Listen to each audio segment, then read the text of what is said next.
આગળની વાત કરવામાં આવે તો હારીજ શહેરમાં નવદુર્ગા આરાધના એટલે કે નવરાત્રિનો ધૂમધામપૂર્વક પ્રારંભ કરવામાં આવ્યો છે। શહેરમાં આવેલ ગામ દરવાજાની ગામ ગરબી તરીકે ઓળખાય છે, ત્યારે ત્યાં આજે 8 કલાકે ગામ દરવાજામાંથી પાણી ટાંકી સામે આવેલ ઠાકર શેરીમાંથી વર્ષોની પરંપરાથી દેશી ઢોલના તાલે દેશી વાંસળીના સુરાવલી સાથે ફટાકડાની આતિશબાજી સાથે મા બહુચરની જૂની છબી અને ચાંદીની બનાવેલ મૂર્તિને માતાજીને ગામ દરવાજામાં વસતા પરિવારો મોટી સંખ્યામાં માતાજીને ગામ ગરબીએ 9 દિવસ બહુચર માની આરાધના કરી નવરાત્રિના મહોત્સવની ઉજવણી કરવામાં આવે છે।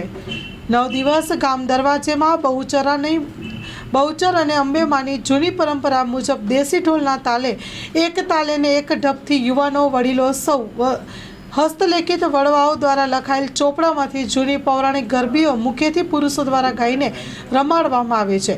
આ જૂની પદ્ધતિથી રમાતા યુવાનોએ વડીલોને જોવાનો એક લાભ રહ્યો છે। મોટી સંખ્યામાં શહેરીજનો આ ગરબી જોવા પધારે છે। Story report by Naresh Thakar, Harij.